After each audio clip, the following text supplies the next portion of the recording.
Welcome to Newell's AI Walkthrough.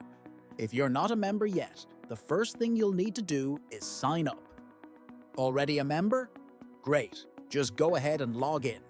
Once you're logged in, you'll land on your start page. On this page, you can buy credits, subscribe, and even create novels. To start a new novel, just click on the New Novel button. We offer templates for you to create and utilize. Currently, everything's in English, and you can choose the voice you'd like to use. For our subscribers, we have some premium voice options. After selecting a voice, you'll need to choose a title for your novel or audiobook, then decide where you'd like to log in from. Consider something like A Fun Trip to Amsterdam as a title. Next, you'll want to pick the era and possibly the author style you're aiming for, which will help in crafting intriguing storylines. Think of incorporating some mysterious objects, perhaps. I'm sure you can come up with something even more captivating. Now, choose a location. Let's say Amsterdam. Then, fill in the details about your characters.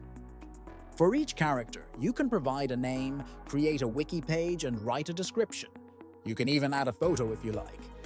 Feel free to add more characters or remove them as needed. Decide on the point of view for your story.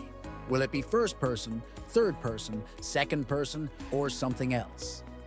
Additionally, you can provide a general outline of the story to guide its direction before pressing Create Novel.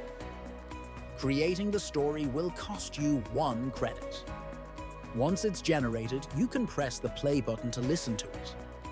There's an option to mute the audio if needed.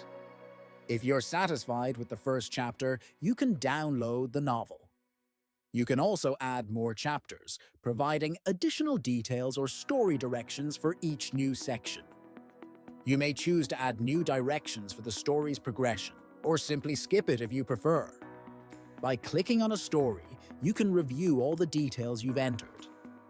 From here, you can start listening to the story again and decide to extend it. There's also an option to export it to iTunes format if you're planning to publish it as an audiobook there. And yes, you can delete it if that's what you decide to do. Thank you for joining us in this walkthrough. We hope you enjoy using Newell's AI to create the story of your dreams.